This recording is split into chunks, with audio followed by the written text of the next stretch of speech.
Niongee nanyi kutokana na yaliyotokea katika nchi yetu. Kwa nikaona vyema kuendeleza utamaduni wa viongozi wetu waliotutangulia kwamba yakitokea mambo makubwa ndani ya nchi hupita na kuongea na wazee. Kwa nami nataka niendeleze utamaduni huo kwa kupitia wazee wa Dar es Salaam, nizungumze na taifa. Na hii ni kutokana na upekee wa jiji la Dar es Salaam. Dar es Salaam kama lango kuu la kuunganisha Tanzania na nchi nyingine tunazopakana nazo, lakini hata Afrika kati na kusini ni rahisi kufikiwa kwa kupitia Dar es Salaam. Lakini vile vile nimekuja kuzungumza nanyi kama Rais wa Jamhuri ya Muungano wa Tanzania, vile vile nikiwa mdogo wenu, wengine dada yenu, vyeo vyovyote vile nimeona nije nizungumze naye, na wengine ni mwanafunzi wenu. Kuna walimu wangu kati ya wazee hapa, walimu wetu kwenye serikali walivyokuwa wakiongoza nasi tumefuata, walimu kwenye maeneo mbalimbali. Kwa hiyo mlioyafanya nasi tumefuata hatua zenu. Lengo ni kusikia ushauri wenu, lakini pia mnisikie nami. Ndugu zangu wazee wa Dar es Salaam, baada ya kuapishwa nimezungumza na wananchi. Hii ni mara yangu ya 4. Nimezungumza kupitia hotuba ya siku ya kuapishwa. Nimezungumza kupitia hotuba yangu bungeni.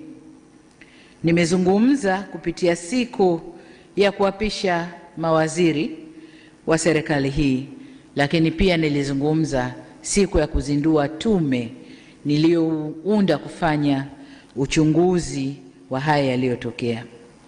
Hotuba zote hizo haziwezi kuondoa wala kukwepa umuhimu wa kuzungumza nanyi wazee wa Dar es Salaam, na ndio maana niko hapa leo.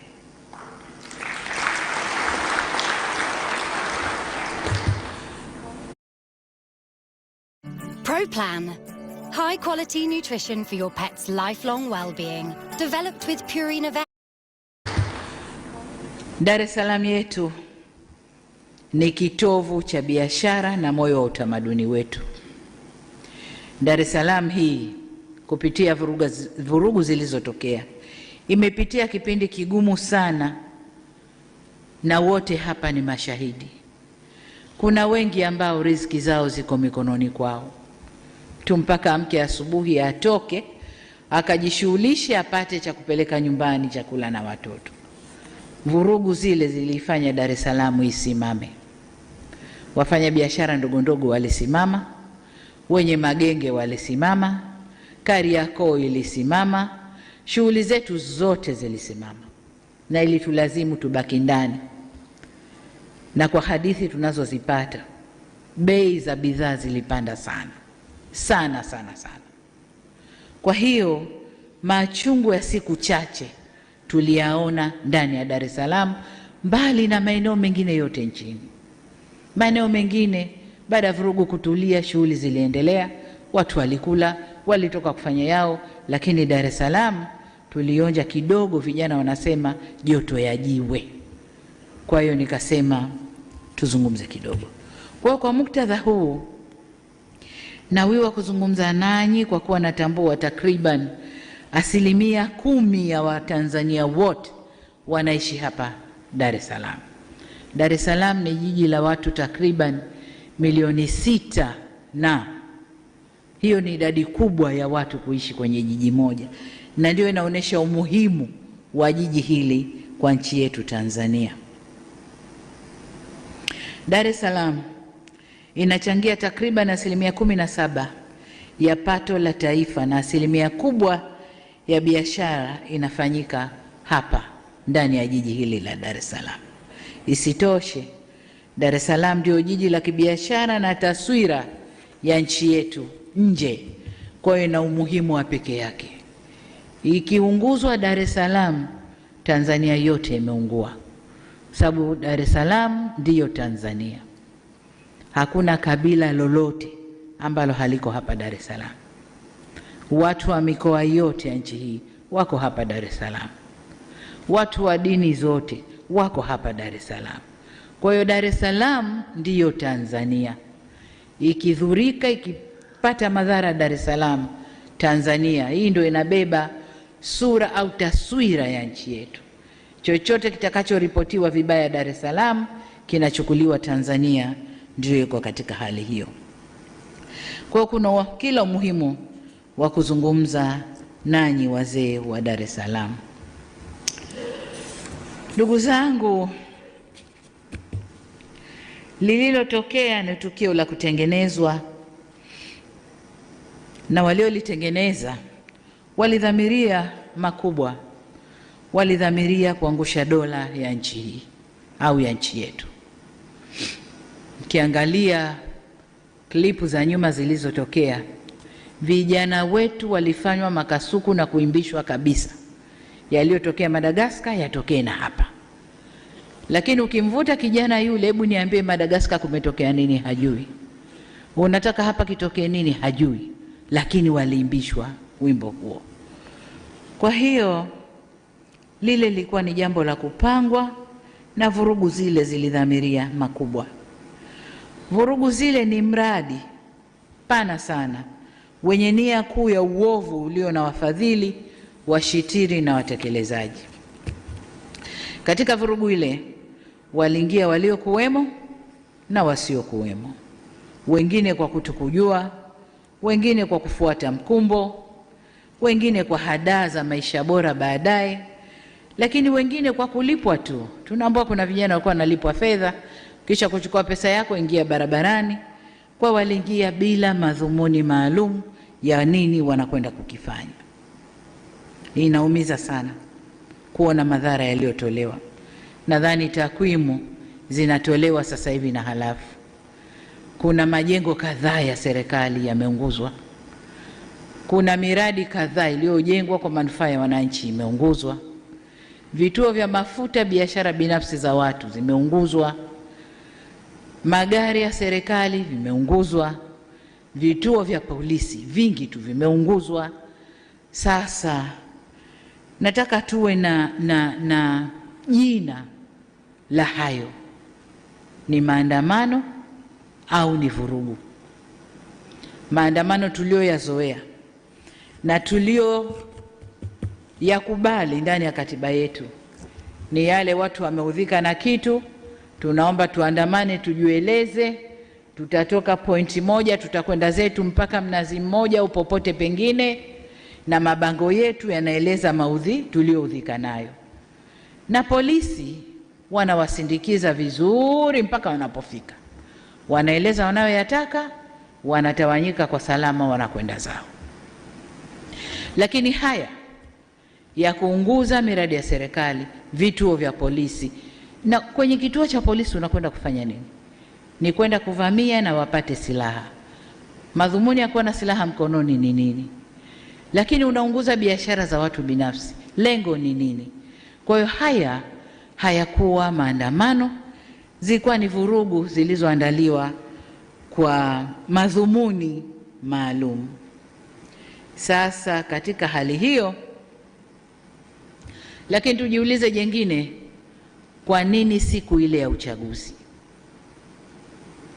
Katika hali hiyo, serikali ina wajibu, tunaapa kuilinda nchi hii na mipaka yake, kulinda usalama wa raia na mali zao. Na katika hali hiyo, nguvu inayotumika inaendana na tukio lililopo. Sasa tunapoambiwa kwamba tulitumia nguvu kubwa sana kwenye tukio lile, nguvu ndogo ilikuwa ni ipi? Ilikuwa tuwaangalie waandamanaji waliojiandaa kufanya mapinduzi mpaka wafanikiwe? Hapo patakuwa pana dola kweli? Dola haiko hivyo, na hayapo Tanzania peke yake. Tulishashuhudia kwa wenzetu, waandamanaji wengi wanaingia njiani, na wakiingia njiani, serikali ikiona huu uandamanaji unakwenda pasipo, wanaweka nguvu kubwa. yameshafanyika kwenye mataifa huko na tumeyaona. Sasa wanaporudi kutulaumu mlitumia nguvu kubwa, wao walitaka nini? Tujiulize, je, hao ndio wafadhili wa kile kilichofanyika? Walitaka tuangalie ile mobu mpaka ifanikiwe walichowapa fedha, walichowatuma? Hapana. Tuliapa kulinda nchi hii na mipaka yake, usalama wa raia na mali zao. Kwa hiyo katika kufanya hivyo, kama wanavyofanya wao, na sisi tutafanya vile vile kuilinda nchi hii.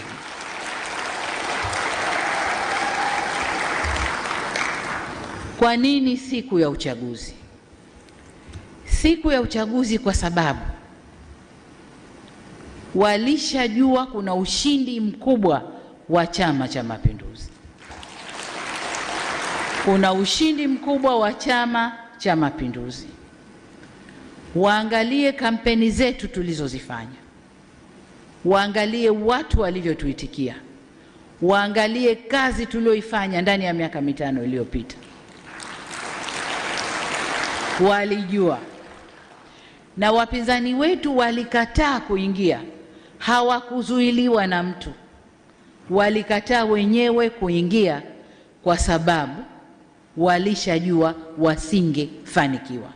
Walishajua aibu ingewapata kwa kazi iliyofanyika na mwitikio wa wananchi kwa Chama cha Mapinduzi. Aibu ingewapata, na ndio maana wakakataa kuingia kwenye uchaguzi. Lakini wanayageuza, serikali imewazuia kuingia ndani ya uchaguzi. Lini tuliwazuia? Na yafafanua haya, ndugu zangu wazee wa Dar es Salaam, muijue hali halisi. Inawezekana katika vikao huko mnayasema ambayo hamna na taarifa nayo kamili. Hatujawazuia, na katika taarifa zinazotolewa na waliokuwa huko lakini wakaamua kurudi kwamba hawaridhishwi na yanayotokea, wanatuambia walikaa vikao na wakaamua tusiingie, tutakwenda kupata aibu. Lakini kwa kuficha aibu ambayo wangeipata, wamezusha hili lililotokea. Kwa nini siku ya uchaguzi? Haki gani inadaiwa siku ya uchaguzi? Kama kuna haki yoyote inadaiwa, hakuna siku nyingine, hakuna njia nyingine ya kudai hiyo haki mpaka yafanywe yale yaliyofanywa. Ni maswali ya kujiuliza. Lakini katika hili tunaambiwa kuna waratibu ambao wanaishi nje ya nchi. Wengine tunawajua, wengine hatuwajui. Tunaendelea kujifunza na kuwatafuta, tuwajue tu ni kina nani. Sasa hebu watu wote hapa chini ya miaka 50 wasimame. Watu chini ya miaka 50 wasimame. Aha. Kwa hiyo wengi waliosimama hapa naona ni mawaziri wangu, wengi chini ya miaka 50. Haya, kaeni. Viongozi wa dini wachache, na vijana wa jiji la Dar es Salaam, na wafanyakazi wa serikali wachache. Sasa hili jambo lina waratibu kutoka nje. Lakini kwa nini waratibu kutoka nje? Wale waratibu wa Tanzania tunaowajua, wale ni shida za maisha, ni shida za maisha. Akisukuma maandamano, umbea na nini kuhusu Tanzania, Watanzania wale vijana ambao wanadai ugumu wa maisha wanatumia fedha zao kununua bando, kuwaangalia na kuwasoma amesukuma nini. Lakini yeye ukisoma, yeye kule anatiliwa fedha. Kwa hiyo kimoja kinachowasukuma ni shida ya maisha. Kule waliko hawako sawa, kuna shida ya maisha. Sasa kuna wale ambao pia hawana shida ya maisha, wako pazuri, wanalipwa na hao wanaotaka hayo yatokee.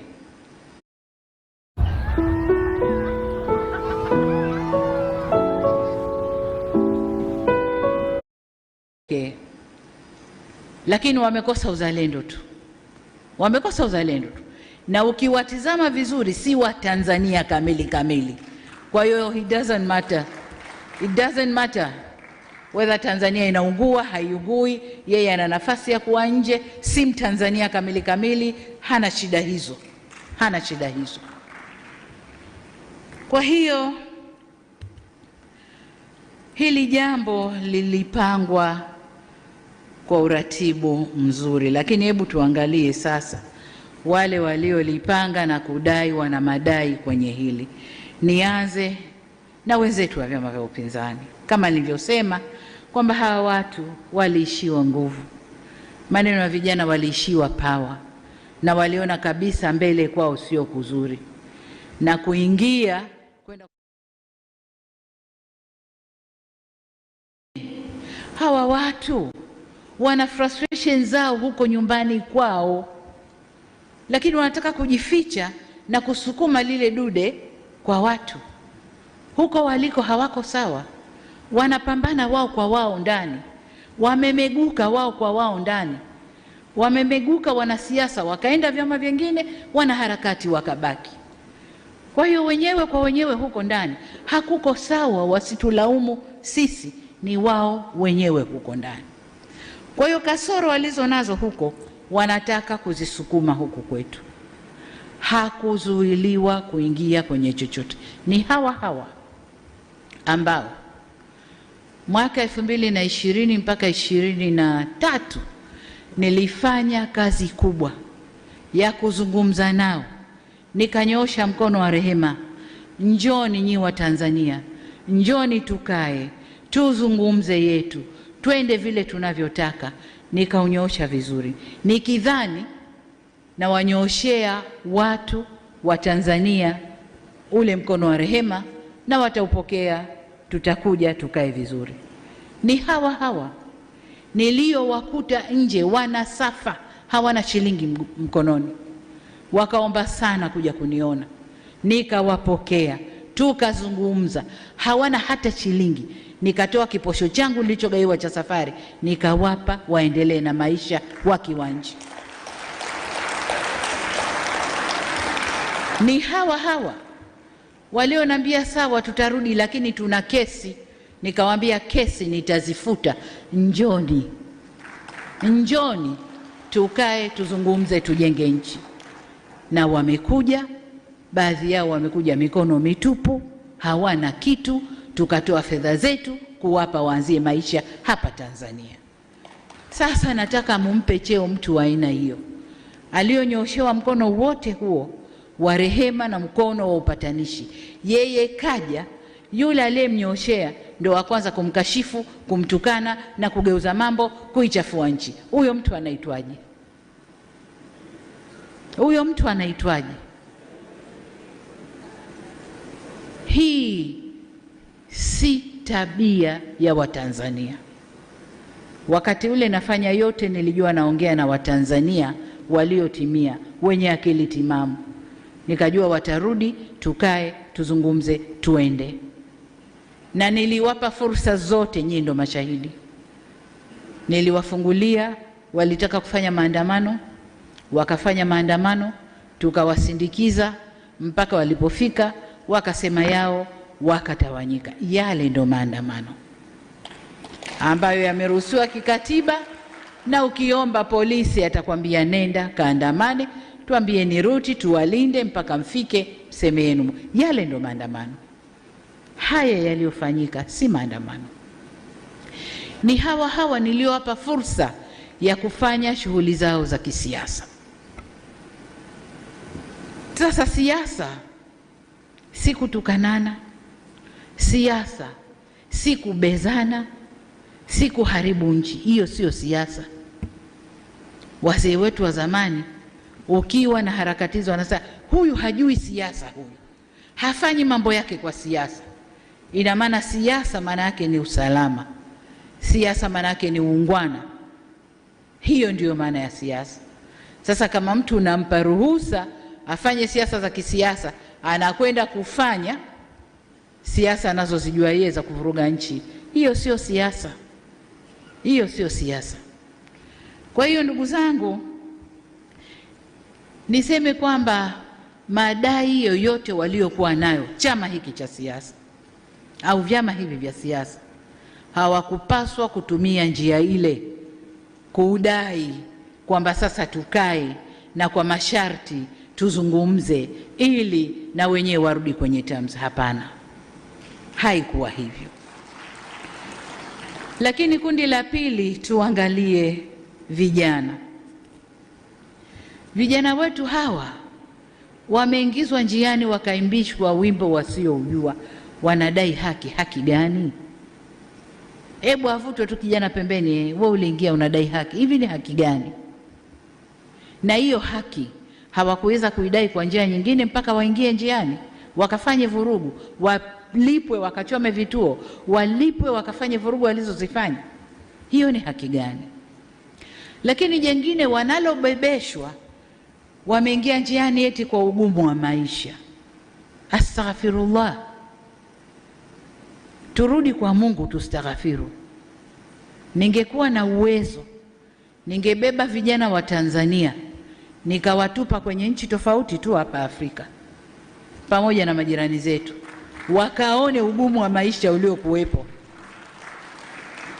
alafu waseme kwamba kwao Tanzania ni pahala pema. Hawana sababu, hawana. Ugumu wa maisha kwa raha zako kabisa. Mwenye ugumu wa maisha kweli kwa raha zake kabisa ataingia njiani akaimbe oyoyoyo, huo ugumu wa maisha. Mwenye ugumu wa maisha ana struggle, anahangaika kutafuta chakula chake cha leo, na wengi walikuwa kwenye kazi zao, wale wana ugumu wa maisha. When was the last time you prayed? I'm a missionary for the Church of Jesus Christ of Latter-day Saints, and I talk to people every day about prayer, how it can bless their lives. Wa maisha. Hao wengine hawakuwa na ugumu wa maisha, walikuwa wana sababu zao nyingi. Kwa wale watafiti wafanye utafiti ndani ya Afrika Mashariki na nje, labda kusini mwa Afrika, waangalie nafasi ya Tanzania kwenye ugumu wa maisha, wende wakaangalie. Kwa vijana wetu wasimezeshwe tu na wenyewe wakameza, hapana. Lakini kwa nini yote yanatokea haya? Tumejifunza kwamba vijana wetu tumewaacha wanakuwa wenyewe, wanakuwa hawana mwelekeo, wanakuwa hawana watu wa kuwaongoza vizuri, na kwa maana hiyo hawana elimu ya uzalendo. Hayo ndio tuliojifunza. Vijana wazalendo hata kutoka vyama vya upinzani hawakukubaliana na hali ile. Walikuja kutuambia, jamani, kaeni vizuri, kuna hili linapangwa huku. Wale ni vijana wazalendo kutoka vyama vya upinzani. Lakini vijana wetu wengi wa Tanzania hawana uzalendo, na hilo serikali tumejifunza na tutakwenda kulifanyia kazi. Na ndio maana nikasema niunde wizara nzima ya vijana ili kushughulikia vijana kwa upeo mpana badala ya kuwa na kitengo ndani ya wizara kubwa. Kwa hiyo kwa upande wa vijana wetu hawakuwa na sababu yoyote ya kuingia njiani ila kutumwa na kuimbishwa mambo yasiyowahusu. Tuangalie taasisi zetu za dini ambazo nazo kwa namna moja au mingine wamejiingiza kwenye mkumbo huu. Hapa unajua, unapokuwa kiongozi lazima ukubali wakati fulani kukosa umaarufu, lazima ukubali. Na kama kukosa umaarufu kipindi hiki kuelekea kampeni, kuelekea uchaguzi na baada ya uchaguzi, utaondoka tu. Lakini uondoke, turekebishe, tuseme kweli. Taasisi zetu za dini, tunasema Tanzania haina dini, si ndio? Lakini watu wetu wa Tanzania tuna dini, na tuna dini za madhehebu mbalimbali. Tuna dini kuu sijui 4 sijui 5. Tuna Wakristo, tuna Waislamu, tuna Mabaniani, tuna mamonki wale sijui Buddha na wengine ambazo ziko huko zinafanywa, lakini kubwa ni hizo 4 au 5.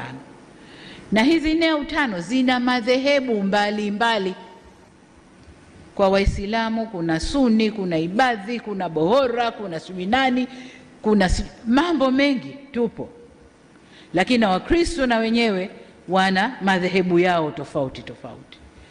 Kikatiba na sheria za nchi, hakuna madhehebu hata moja ya dini yoyote imepewa uwezo kikatiba na kisheria kutoa matamko ya kuoverride madhehebu mengine yote ya dini. Hakuna.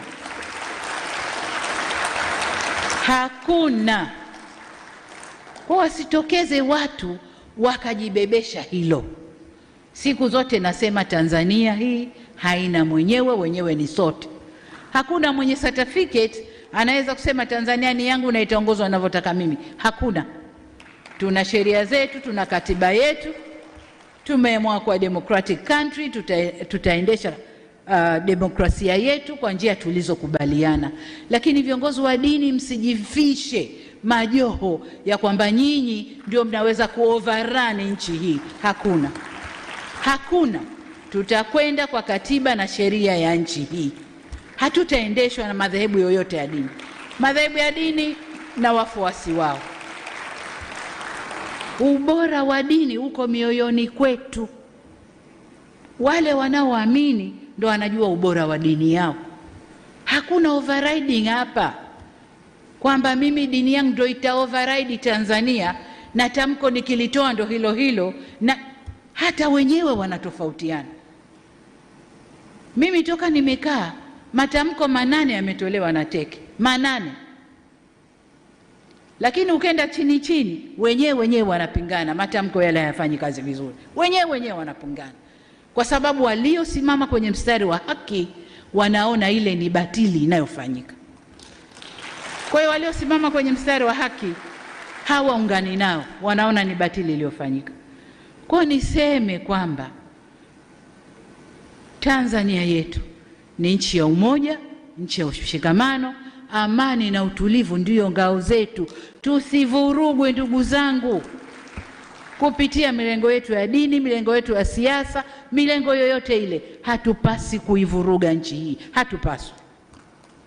Hata kama aliyepo juu ya serikali humtaki, kuna muda. This is a democratic country. Huyu mtu ataendesha mpaka wakati huu, kafanya makosa, semeni makosa yake. Kosa la serikali ya awamu ya 6 kueneza huduma bora za afya Tanzania, hilo kosa letu. Kosa letu kueneza huduma bora, mashule mazuri mpaka kule vijiji, hilo kosa letu.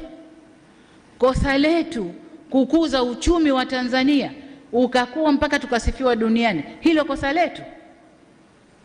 Kosa letu ni kufanya Tanzania iwe nchi ya salama, ikalike na watu wafurahi, hilo ndo kosa letu. Kosa letu ni nini? Kama mtu hampendi anayeongoza, tustahamili tu. Mioyo yote imeumbwa na stahamili. Demokrasia ipo, ataongoza ataondoka. Kwani wote walioongoza kutoka mwanzo mpaka leo awamu ya 6 wote walipendwa na kila mtu? Nchi ilivurugwa. Sasa kama humpendi Samia, hakuna sababu ya kuvuruga nchi. Kama humpendi kwa alivyo, humpendi kwa dini yake, humpendi kwa alikotoka, hakuna sababu ya kuvuruga nchi. Katiba yetu, sheria zetu zipo. Nchi hii inaongozwa kwa katiba na sheria zetu. Hakuna sababu ya kuvuruga nchi, ndugu zangu. Kwa ni waombe sana, zile sumu zinazotiwa huko, mnapotiwa sumu tumieni akili zenu. Najua hakuna eneo baya la kumpata mtu